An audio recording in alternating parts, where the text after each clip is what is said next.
Hi, I'm Kirk. And I'm Jenny. And this is Chit Chat with Kirk and Jenny. So let's just say cancer's cured.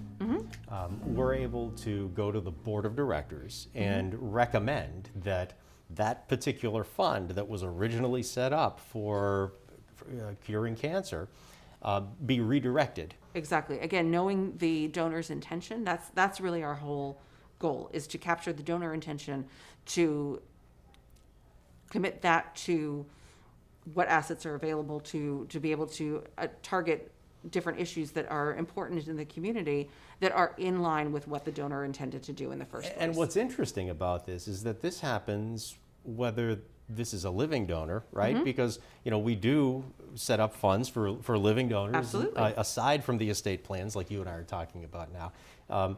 But, we do that for living donors who have a field of interest fund, and we also do it for folks who have passed away, who we're minding minding the store for them, on their behalf. They don't have people, who are taking care of this, outside of the foundation. That's what we're here for. We're here to make sure that we are their eyes and ears when they're not here to do it themselves.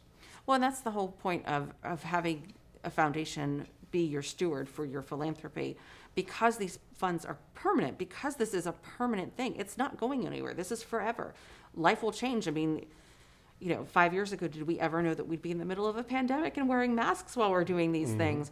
We've got to have the flexibility to be adaptable and to really, again, capture donor intention, but meld that with what is current in the community. What you just said about the pandemic makes me think of another fund that we recently talked about, the Urbanic Fund. Ggie Urbanic, a very, very well-known person in the community, for many, many years. Before he passed away, had the intention to set up a fund here at the foundation. And that fund was an endowed fund for emergency response. Now, of course, at the time, everybody was thinking it was because of hurricanes. We've got to have this emergency response fund because we're going to get hammered with storm after storm after storm. And yes, it still may happen. It has happened before. It'll happen again. But what he didn't predict was COVID-19, was the pandemic. And that fund was here. Those resources were ready to be deployed when our community absolutely, positively needed it most. And what he set it up for was emergency response. And has there been an emergency quite like this ever in our lifetime? This is just the fact that he thought ahead.